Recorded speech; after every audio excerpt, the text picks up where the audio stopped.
Hello दोस्तों, नमस्कार। मैं शंकर आप सभी का अपने यूट्यूब चैनल टारगेट लर्न 98 में बहुत बहुत स्वागत करता हूं। आई होप आप सब स्वस्थ होंगे और सीटेट की अच्छे से तैयारी कर रहे होंगे।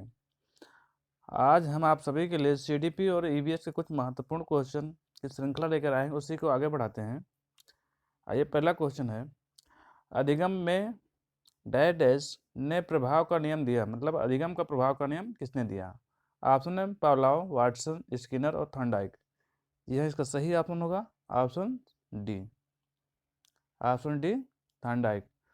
थॉर्नडाइक ने प्रभाव का नियम दिया और इन्होंने अन्य नियम प्रयास एवं त्रुटि का दिया है। और पावलोव का नियम है शास्त्रीय अनुबंधन सिद्धांत का नियम, जिन्होंने कुत्ते पर प्रयोग किया। अगर थॉर्नडाइक का पूछता है किस पे प्रयोग किया, तो उन्होंने बिल्ली पर प्रयोग किया। और वाटसन है, वाटसन ने उद्दीपक के प्रति अनुक्रिया का सिद्धांत दिया, वाटसन ने। और स्किनर ने दिया है क्रिया प्रसूत अनुबंधन सिद्धांत, जिन्होंने चूहे पर प्रयोग किया। और है अन्य कोहलर, कोहलर ने सूझ का सिद्धांत दिया, जिन्होंने बंदर या बनमानुष पर प्रयोग किया। नेक्स्ट क्वेश्चन है, अवधान के आंतरिक एवं व्यक्तिनिष्ठ निर्धारक हैं। इसमें कौन सा ऑप्शन होगा? रुचि, लक्ष्य, अभिवृद्धि, उद्दीपक, वस्तु, प्राविधि, प्रकाश, ध्वनि, गंध, पुरस्कार, दंड, प्रोत्साहन। जी हाँ, दूसरे क्वेश्चन का सही ऑप्शन होगा ऑप्शन सेकेंड। सेकेंड ऑप्शन सही होगा, उद्दीपक, वस्तु, प्रविधि। थर्ड क्वेश्चन है, बाल मनोविज्ञान का क्षेत्र है। इसके ऑप्शन है केवल शैशवावस्था की विशेषताओं का अध्ययन, केवल गर्भावस्था की विशेषताओं का अध्ययन, केवल बाल्यावस्था की विशेषताओं का अध्ययन, गर्भावस्था से किशोरावस्था का की विशेषताओं का अध्ययन। इसका जो फोर्थ ऑप्शन है ये राइट है। थर्ड क्वेश्चन का चौथा ऑप्शन सही है। नेक्स्ट क्वेश्चन है, क्वेश्चन नंबर 4 है, वह अवस्था जो कि माता के 21 गुणसूत्र जोड़े के अलग न हो पाने के कारण होता है। इसमें ऑप्शन है, इसका सही ऑप्शन होगा ऑप्शन थर्ड, डाउन सिंड्रोम। 21 गुणसूत्र जो जोड़े अलग ना होने के कारण डाउन सिंड्रोम नामक बीमारी हो जाती है। पांचवा क्वेश्चन है, कोलवर्ग के अनुसार किस अवस्था में नैतिकता वाय कारकों द्वारा निर्धारित होती है? इसके ऑप्शन है पूर्व पारंपरिक अवस्था, पारंपरिक अवस्था, पश्चात पारंपरिक अवस्था या इनमें से कोई नहीं। जी हाँ, इसका सही ऑप्शन होगा ऑप्शन एक, यानी ए ऑप्शन, पूर्व पारंपरिक अवस्था। इसके तहत कोलवर्ग के बाह्य कारकों द्वारा निर्धारित होती है नैतिकता। छठवां क्वेश्चन है, निम्न में से कौन सा एक सही क्रम है? अंडाणु, शुक्राणु, ब्लास्टोसिस्ट, युग्मनज। सेकंड ऑप्शन है ब्लास्टोसिस्ट, अंडाणु, शुक्राणु, युग्मनज। थर्ड ऑप्शन है ब्लास्टोसिस्ट, युग्मनज, अंडाणु, शुक्राणु। और चौथा ऑप्शन है अंडाणु, शुक्राणु, युग्मनज और ब्लास्टोसिस्ट। जी हाँ, छठवें क्वेश्चन का जो चौथा ऑप्शन है ये राइट है। सबसे पहले अंडाणु, शुक्राणु, फिर युग्मनज और फिर ब्लास्टोट और सिस्ट। सातवां क्वेश्चन है, अंतर्मुखी, बहिर्मुखी तथा उभयमुखी व्यक्ति का वर्गीकरण किसके द्वारा किया गया? इसके ऑप्शन है क्रेचनर, युंग, सैडलर और स्प्रेजर। जी हाँ, इसका सही ऑप्शन होगा ऑप्शन सेकेंड, युंग। सातवें क्वेश्चन का दूसरा ऑप्शन सही है, युंग के द्वारा अंतर्मुखी, बहिर्मुखी और उभयमुखी व्यक्तियों का निर्धारण किया गया। क्वेश्चन नंबर 8 है, उदाहरण, निरीक्षण, विश्लेषण, वर्गीकरण, नियमीकरण निम्नलिखित में से किस विधि के सोपान हैं? निगमन विधि, अंतर्दर्शन विधि, आगमन विधि या वही दर्शन विधि। आगमन, इसका सही ऑप्शन होगा ऑप्शन थर्ड, आगमन विधि। आगमन विधि सबसे पहले उदाहरण दिया जाता है, फिर निरीक्षण, फिर विश्लेषण, वर्गीकरण किया जाता है। और निगमन में पहले नियम बताया जाता है, इसलिए सही ऑप्शन होगा ऑप्शन थर्ड। क्वेश्चन नंबर 9 है, साइकिल चलाने वाला स्कूटर चलाना सीख लेता है, यह है, मतलब इसका कौन सा ऑप्शन सही होगा? शून्य स्थानांतरण, ऋणात्मक स्थानांतरण। थर्ड क्वेश्चन है, थर्ड नंबर पे है लंबवत स्थानांतरण। फोर्थ है धनात्मक स्थानांतरण। जी हाँ, सही ऑप्शन होगा ऑप्शन थर्ड, लंबवत स्थानांतरण या जिसको कहते हैं ऊर्ध्वाधर स्थानांतरण। जी, इसका 9वें क्वेश्चन का थर्ड ऑप्शन राइट है। क्वेश्चन नंबर 10 है, फ्रायड के अनुसार हमारे मूल्यों का अंतरीकरण में होता है, इदम, अहम, पराअहम, परिस्थिति। यहाँ इसका सही ऑप्शन होगा ऑप्शन थर्ड, पराहम। थर्ड ऑप्शन इसके अनुसार से सही है। व्यवहारवादियों ने कहा है, मुझे नवजात शिशु दो, मैं उसे डॉक्टर, वकील, चोर या चाहे जो चाहूँ बना सकता हूँ। इसे यह कथन किसका है? इस पर क्वेश्चन पूछा हो, यह कथन किसका है? इसका ये सही ऑप्शन होगा वाटसन। क्वेश्चन नंबर 11 का चौथा ऑप्शन सही होगा। क्वेश्चन नंबर 12 है, ध्यान आकर्षित होने में कई प्रमुख भूमिका होती है। इसके ऑप्शन उद्दीपन की उपादेयता, उद्दीपक की तीव्रता, उद्दीपन की विश्वसनीयता, उद्दीपन की सक्रियता। जी हाँ, इसका सही ऑप्शन होगा ऑप्शन सी। थर्ड ऑप्शन नहीं, थर्ड ऑप्शन नहीं होगा, सॉरी इसके लिए। इसका सही ऑप्शन होगा ऑप्शन सेकेंड, उद्दीपन की तीव्रता। उद्दीपन की तीव्रता से ध्वनि को, ध्यान को आकर्षित होने में कई महत्वपूर्ण भूमिका होती है। मतलब आप जितने तेज बोलेंगे उतने आपके प्रति लोगों का आकर्षण होगा। क्वेश्चन नंबर 13 है, छात्र में रुचि उत्पन्न करने की कला है। शिक्षण, समदृष्टि, सहानुभूति या प्रेरणा। इसका सही ऑप्शन होगा ऑप्शन 4, प्रेरणा। प्रेरणा के द्वारा छात्रों को उनके उस किसी भी विषय के प्रति उसको रुचि उत्पन्न की जा सकती है, मोटिवेट करके। क्वेश्चन नंबर 14 है, बाल्यावस्था की अवधि में विकास, यानी बाल्यावस्था का जो अवधि है उसमें किस प्रकार से विकास होता है? धीमी गति से होता है एवं उसके मापा नहीं जा सकता है, बहुस्तरीय एवं मिश्रित होता है, केवल परिणामात्मक परिवर्तन होता है, अनियमित और असंबद्ध होता है। जी हाँ, इसका सही ऑप्शन होगा इसका ऑप्शन सेकेंड, बहुस्तरीय और मिश्रित होता है। यानी बाल्यावस्था में बच्चे का विकास जो होता है बहुत स्तरीय और मिश्रित दोनों में होता है। क्वेश्चन नंबर 15 है, राष्ट्रीय शिक्षा नीति 2020 में विद्यार्थियों के आकलन हेतु प्रस्तावित समग्र 360 डिग्री बहुआयामी रिपोर्ट के संदर्भ में कौन सा कथन सही नहीं है? जी हाँ, इसका सही ऑप्शन होगा क्वेश्चन नंबर 15 का डी। डी ऑप्शन सही है इसका। रिपोर्ट केवल व्यक्तिगत कार्यों पर ध्यान केंद्रित और सामूहिक कार्यों को शामिल नहीं करेगा। नहीं, यानी इसका यह कथन जो है ये गलत है, बाकी सब तीनों ऑप्शन सही हैं। रिपोर्ट में स्वयं और सहपाठी के आकलन का सम्मिलित होगा, इसका सही है। रिपोर्ट में विद्यार्थियों एवं संज्ञानात्मक, भावनात्मक एवं मनोयोगात्मक आयामों को प्रगति शामिल हो, ये भी ठीक है। रिपोर्ट घर और विद्यालय के मध्य संबंधपूर्ण महत्वपूर्ण संबंध भी बनाए गए, ये भी ठीक है। बल्कि क्वेश्चन के अनुसार डी ऑप्शन जो है रॉन्ग है, इसका डी ऑप्शन सही है। वृद्धि और विकास के संबंध में गलत कथन का चयन कीजिए। जी इसको पूछा वृद्धि और विकास, ग्रोथ एंड डेवलपमेंट, इसके बारे में पूछा कौन सा कथन गलत है? ग्रोथ और डेवलपमेंट के बारे में पूछा है, इसमें से कौन सा कथन गलत कथन का चयन कीजिए। इसके ऑप्शन है, वृद्धि संकीर्ण है, क्योंकि क्यों वृद्धि की नींव विकास की नींव की अवधारणा का एक भाग है। वृद्धि की तुलना में विकास अधिक व्यापक है, ये भी सही है। इसमें पूछा हुआ गलत कौन सा है? वृद्धि अंग और परिणामी परिवर्तन के संदर्भित करती है, जबकि विकास गत्यात्मक परिवर्तन का प्रतिनिधित्व करता है। ऑप्शन डी है, किशोरावस्था के बाद वृद्धि जारी रहती है और तेज होती है। विकास की प्रक्रिया लगातार नहीं चलती है, जबकि यह पूर्व किशोरावस्था के बाद रुक जाती है। इसमें पूछा हुआ कौन सा ऑप्शन गलत है? इसका डी ऑप्शन जो है ये गलत है, बाकी सभी ऑप्शन इसके सही हैं। ये भी ठीक है, ये भी सही है, ये भी, बट डी ऑप्शन इसका गलत है। पूछा भी क्या है, गलत भी पूछा है। क्वेश्चन नंबर 17 है, एक समावेशी कक्षा में भाषा शिक्षक को किस बिंदु का सबसे अधिक ध्यान देना चाहिए? इसका ऑप्शन है, सभी बच्चों को समान रूप से गृह कार्य देना, सभी बच्चों को समान गतिविधि में शामिल होने के लिए प्रोत्साहित करना, सभी बच्चों से समान अपेक्षाएं रखना, विविध प्रकार के दृश्य श्रव्य सामग्री का उपयोग करना। जिसका सही ऑप्शन होगा ऑप्शन बी।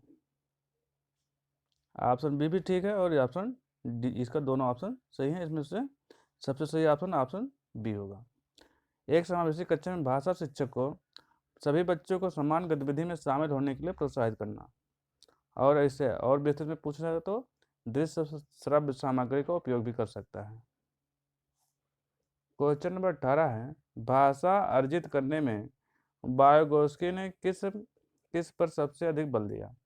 भाषा की पाठ्य पुस्तक पर, समाज में होने वाले भाषा प्रयोग पर, परिवार में बोली जाने वाली भाषा पर, कक्षा में बोली जाने वाली भाषा पर। जी इनका सही ऑप्शन होगा ऑप्शन सेकेंड।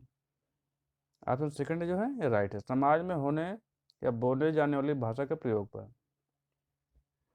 क्वेश्चन नंबर 19 है, प्राथमिक स्तर पर भाषा शिक्षण का उद्देश्य यह है कि, इसके ऑप्शन है बच्चे मानक भाषा का प्रयोग करना जल्दी सीख जाएं, बच्चे भाषा परीक्षा में सदैव अच्छे अंक लाएं, बच्चे विभिन्न स्थितियों में भाषा का प्रभावी प्रयोग कर सकें, या बच्चा भाषा के व्याकरण को जान सके। इसका सही ऑप्शन होगा ऑप्शन थर्ड। बच्चे जो हैं विभिन्न परिस्थितियों में भाषा का प्रभावी प्रयोग कर सकें, यानी जो बच्चा अपनी भावनाओं को, अपनी अभिव्यक्ति को सही से कर सके। क्वेश्चन नंबर 20 है, बच्चों की भाषा का आकलन करने के लिए सबसे उचित तरीका क्या है? बच्चों की लिखित परीक्षा लेना, बच्चों के भाषा प्रयोग का अवलोकन करना, बच्चों से किताब पढ़वाना, बच्चों से परियोजना के कार्य करवाना। जी इसका सही ऑप्शन होगा ऑप्शन सेकेंड। बच्चों के भाषा प्रयोग का अवलोकन करना, यानी बच्चा जब भाषा बोलेगा आगे तो उसका ध्यान से देखना या अवलोकन करना, इससे बच्चों के आकलन का सही तरीका है। क्वेश्चन नंबर 21 है,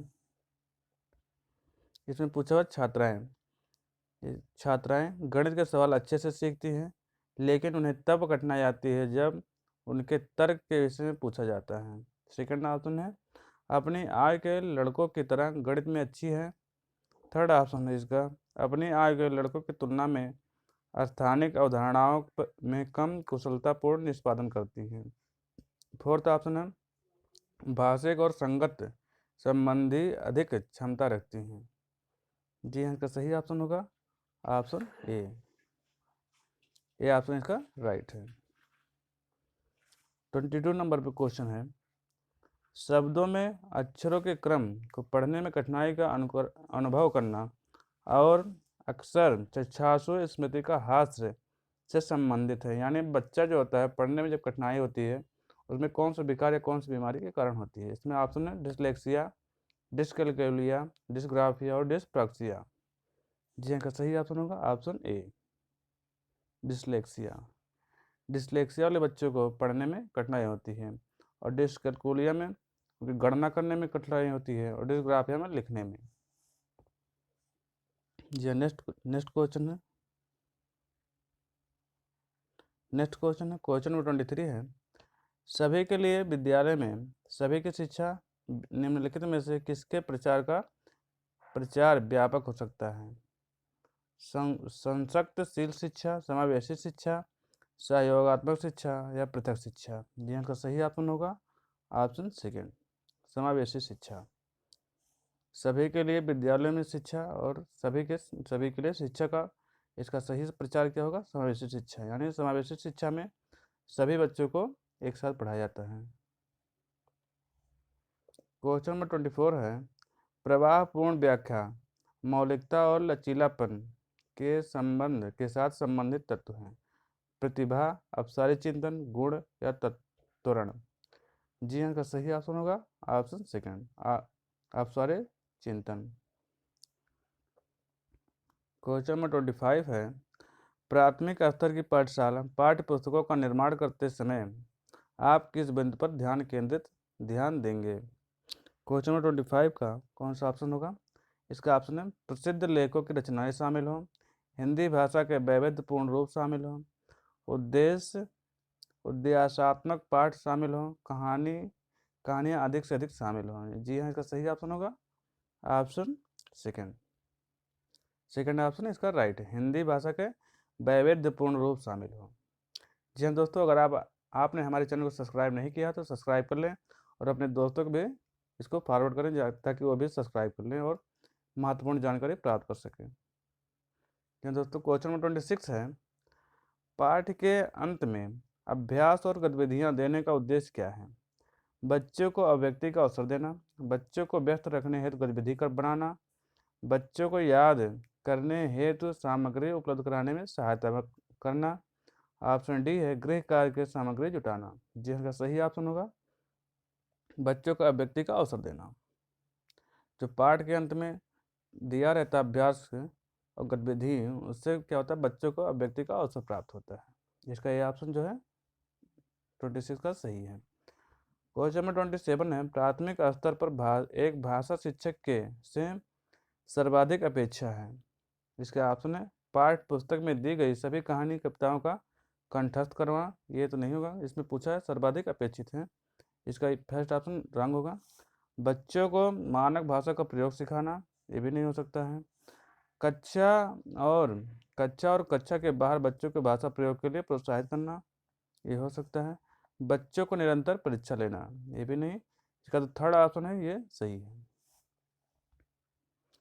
क्वेश्चन नंबर 28 है, चॉम्स्की के अनुसार कौन सा कथन सही है? बच्चों में भाषा सीखने की जन्मजात क्षमता होती है। सेकंड ऑप्शन है बच्चों में भाषा सीखने की जन्मजात क्षमता नहीं होती है। बच्चों में भाषा सीखने की क्षमताएं बहुत सीमित होती हैं। बच्चों को व्याकरण सिखाना जरूरी है। जी हाँ, इसका सही ऑप्शन होगा ऑप्शन ए। बच्चों में भाषा सीखने की जन्मजात क्षमता होती है। बच्चा भाषा किसके द्वारा सीखता है? तो ये उसके एलईडी यानी लैंग्वेज एक्विजिशन डिवाइड के तहत बच्चा ये भाषा को सीखता है। क्वेश्चन नंबर 29 है, निम्न में से कौन सा पर्यावरण अध्ययन पाठ्यक्रम में के सुझावित प्रकरणों का उपकरण है? यानी इसमें पूछा हुआ पर्यावरण का जो क्वेश्चन है, इसमें पूछा हुआ प्रमुख थीम यानी प्रकरणों को उपप्राकरण पूछा हुआ, उपप्राकरण है परिवार और मित्र, भोजन, जानवर, हम चीज़ें कैसे बनाते हैं। जी हाँ, इसका सही ऑप्शन होगा ऑप्शन थर्ड। इसका थर्ड जो है ये उपथीम है या उपप्राकरण है, और इसके 6 मेन थीम हैं।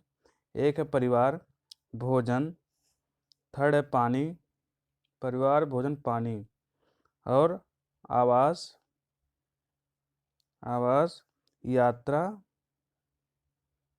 यात्रा और है हम चीज़ें कैसे बनाते हैं। ये 6 मेन थीम हैं पर्यावरण की, और ये है अन्य जो हैं ये उप थीम है। क्वेश्चन नंबर 30 नंबर पे है, 30 पे है, 13, निम्न में से क्या पर्यावरण अध्ययन के शिक्षक के लिए वांछनीय गतिविधि है? इसके ऑप्शन है विभिन्न कक्षाओं के बहुसांस्कृतिक क्षेत्रों से संबोधित करना, पर्यावरण अध्ययन की अवधारणाओं से संबंधित महत्वपूर्ण सूचनाओं को बच्चों को देने के लिए प्रेरित करना, पर्यावरण अध्ययन में 6 प्रकरणों को रेखीय आयोजन करना, केवल पाठ्य पुस्तकों पर आश्रित रहना। क्वेश्चन नंबर 30 का ए ऑप्शन जो है ये राइट होगा, फर्स्ट ऑप्शन। क्वेश्चन नंबर 30 का पहला ऑप्शन सही है, फर्स्ट ऑप्शन। विभिन्न कक्षाओं में बहुसांस्कृतिक क्षेत्रों से संबोधित करना, इसके तहत क्या होता है, पर्यावरण अध्ययन की शिक्षिका के लिए सबसे महत्वपूर्ण होगा और बच्चे आसानी से सीख सकते हैं। क्वेश्चन नंबर 31 है, निम्न में से क्या पर्यावरण अध्ययन में बच्चे के द्वारा ज्ञान की रचना में महत्वपूर्ण है?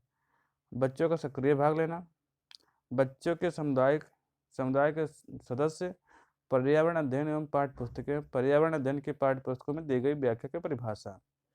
इसके कूट दिए हुए हैं, कौन सा इसमें सही है? ABC, ACD और AC और C। क्वेश्चन नंबर 31 का पूछा है कौन सा ऑप्शन सही होगा? इसका सही ऑप्शन होगा ऑप्शन फर्स्ट ABC, यानी बच्चे का सक्रिय भाग लेगा, बच्चे समुदाय के सदस्य होते हैं, पर्यावरण अध्ययन में पाठ्य पुस्तकें, ये सब इम्पॉर्टेंट है, और ये व्याख्या बच्चों के लिए इम्पॉर्टेंट उतना नहीं है। क्वेश्चन नंबर 32 है, बच्चों को पर्यावरण अध्ययन सीखने में प्रभावशाली तरीके से जोड़ा जा सकता है। वृत्तांत, कहानियाँ, शिक्षक के द्वारा अवधारणाओं की प्रभावशाली व्याख्या, शिक्षक के द्वारा अवधारणाओं को प्रभावशाली प्रदर्शन और व्याख्या। जी हाँ, इसका सही ऑप्शन होगा, इसमें कोड में चूज करना है आपको कौन सा सही होगा, ABC, ABCD, ABCD। जी हाँ, इसका सही ऑप्शन होगा ऑप्शन सेकंड AB। छोटे बच्चों को जब पढ़ाते हैं तो पर्यावरण अध्ययन में उनके वृत्तांत और कहानियाँ ये दोनों खाली होती हैं। छोटे बच्चों को व्याख्या, ये प्रदर्शनी, प्रभावशाली व्याख्या, ये सब उपयोगी नहीं होती है। क्वेश्चन नंबर 33 है, 3 राज्यों का ऐसा समूह जिसके किसी किनारे पर अरब सागर स्थित है, कौन से हैं? इसके ऑप्शन है केरल, कर्नाटक, महाराष्ट्र। केरल, कर्नाटक, आंध्र प्रदेश, उड़ीसा, आंध्र प्रदेश, महाराष्ट्र, महाराष्ट्र, केरल और पश्चिम बंगाल। ये आपके सीटेट के एग्जाम में पिछली बार यही आया था 2021 में। जी हाँ, इसका सही ऑप्शन होगा ऑप्शन ए, केरल, कर्नाटक और महाराष्ट्र। ये जो 3 राज्य हैं ये अरब सागर के पास यानी अरब सागर किनारे स्थित है। और अन्य राज्य पूछता है तो इसमें गुजरात हो जाते हैं, महाराष्ट्र हो जाता, गोवा, कर्नाटका, केरल, ये सब हैं इधर अरब सागर की साइड में। अगर पूछता बंगाल की खाड़ी के साइड में कौन से हैं, इधर था तमिलनाडु, आंध्र प्रदेश, उड़ीसा और पश्चिम बंगाल। यहाँ नेक्स्ट क्वेश्चन है, जो लोग कम से कम 25 वर्ष से जंगल में रह रहे हैं उनका वन भूमि पर और उस पर उगाए जाने वाले पर अधिकार होता है या अनिवार्य है? इसमें ऑप्शन दिया हुआ है भारतीय वन अधिनियम 1927, वन अधिकार अधिनियम 2007, भूमि अधिग्रहण अधिनियम 1894, संविधान अनुसूचित जनजाति अध्यादेश आदेश संशोधन विधेयक 2012। जी हाँ, का सही ऑप्शन होगा ऑप्शन सेकेंड ऑप्शन जो है ये राइट है, वन अधिनियम 2007। वन अधिनियम 2007 के तहत जो लोग जंगल में मिनिमम 25 वर्ष से रह रहे हैं उन पे वहाँ पे उगाए जाने वाले पर अधिकार होता है।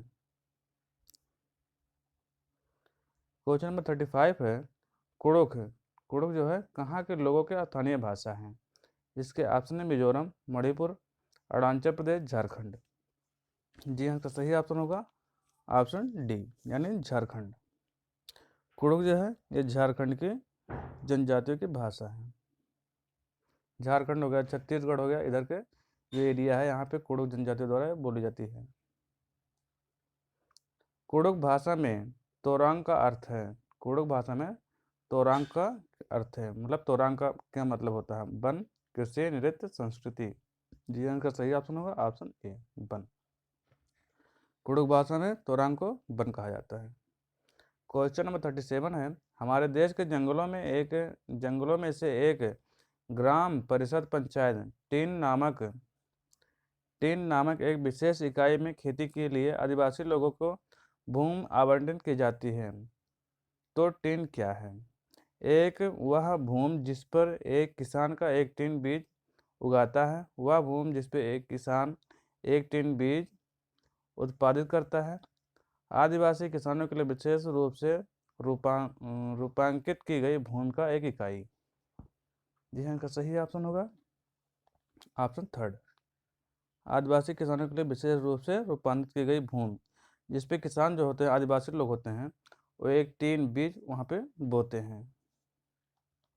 क्वेश्चन नंबर 38 है, झूम कृषि है, जैविक कृषि है, स्लैथ या वर्ण कृषि है, कीटनाशकों के सीमित उपयोग है, रासायनिक खाद के सीमित उपयोग है? जी हाँ, इसका सही ऑप्शन होगा ऑप्शन सेकेंड, स्लैथ एवं वर्ण कृषि यानी झूम कृषि यहाँ पे रहती है जो पूर्वोत्तर भारत के कुछ राज्य हैं वहाँ पे आदिवासियों द्वारा की जाती है, वहाँ के वनों को काट कर और वहाँ पे जलाकर उन्हीं के द्वारा वो कृषि की जाती है। क्वेश्चन नंबर 39 है, जंगल पाठ में आने वाले प्रश्न चेराव है, मतलब चेराव जो है या कहाँ के लोगों के लोक नृत्य है? ऑप्शन है झारखंड, मिजोरम, मणिपुर, मेघालय। जी हाँ, इसका सही ऑप्शन होगा सेकंड ऑप्शन मिजोरम, यानी चेराव जो है मिजोरम के जो आदिवासी लोग हैं वहाँ के लोक नृत्य हैं। क्वेश्चन नंबर 40 है, घरों के नीचे दिए गए विवरण को विचार कीजिए। राजस्थान में गांव के लोग, ठीक है, राजस्थान में गांव के लोग मिट्टी के घरों जिसमें छतें कटीली झाड़ियों से होती हैं में रहते हैं, ठीक है। और सेकंड ऑप्शन इसका मनाली हिमाचल प्रदेश में घर बांस के खंभे पर बनाए जाते हैं। थर्ड ऑप्शन है लेह में पत्थर के 2 मंजिला घर बनाए जाते हैं, नीचे का मंजिल पर जरूरत का सामान और जानवर रखते हैं। जी हाँ, इसका सही ऑप्शन कौन सा है? कोर्ट में से आपको चूज करना है, ए बी, बी सी, ए सी या केवल सी। जी हाँ, इसका सही ऑप्शन होगा ऑप्शन ए और सी। राजस्थान में गांव के लोग जो होते हैं वो मिट्टी के घर में रहते हैं और छतें उनकी होती हैं कटली झाड़ियों की बनी होती हैं। मनाली यानी हिमाचल प्रदेश में खम्भे पे लोग नहीं रहते हैं, घर बांसों के खम्भे पे नहीं बनाए जाते हैं। ये सेकंड जो है ये गलत है। और लेह में ये भी सही है, इसलिए इसका ए और सी ऑप्शन सही है, यानी थर्ड ऑप्शन सही है। जो मनाली है वहाँ पे घर पत्थर के बनाए जाते हैं, और ये बांस के खम्भे पे घर बनाए जाते हैं, कहाँ पे बनाए जाते हैं, या आसाम में बनाए जाते हैं, आसाम में। क्वेश्चन नंबर 41 है, हाथियों के विषय में नीचे दिए गए कथनों पर विचार कीजिए।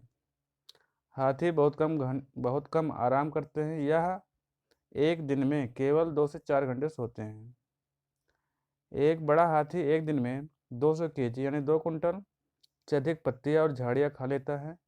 थर्ड ऑप्शन है इसका, इन्हें पानी और कीचड़ में खेलना बहुत भाता है, इससे इनके शरीर को ठंडक मिलती है। और फोर्थ ऑप्शन है, किसी हाथी के झुंड में सबसे बुजुर्ग हथनी ही सभी फैसले लेती है। इसमें तो पूछा कौन सा कथन सही है।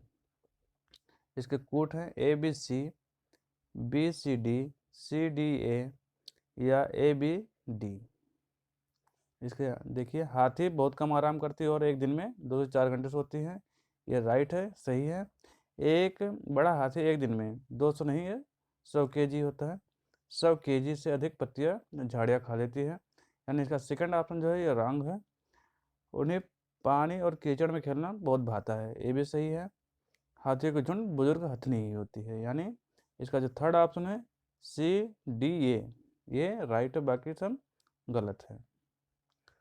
क्वेश्चन नंबर 42 है, EVS पाठ्य पुस्तक में रेलवे टिकट का नमूना दिखाने का विचार है। यानी EVS के जो कक्षा में बच्चों को रेलवे टिकट का नमूना जो रेलवे टिकट का दिखाया जाता है उसका क्या विचार है, बच्चे उससे क्या सीख सकते हैं।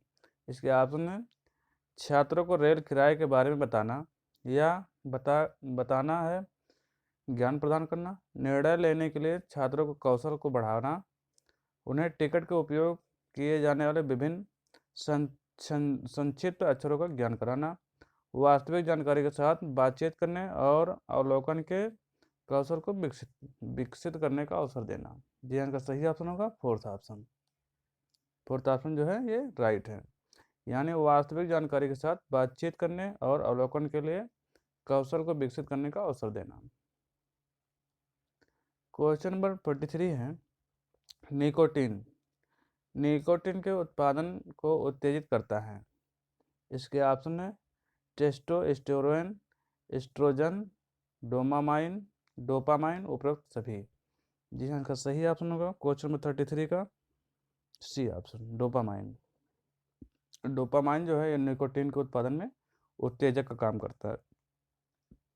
क्वेश्चन नंबर 44 है, 44 नंबर पे है, निम्न में से कौन सा अधिनियम दहेज प्रथा को प्रतिबंधित करने के लिए बनाया गया। दहेज प्रतिषेध अधिनियम 1971, दहेज प्रतिषेध अधिनियम 1961, दहेज प्रतिषेध अधिनियम 1951, दहेज प्रतिषेध अधिनियम 1967।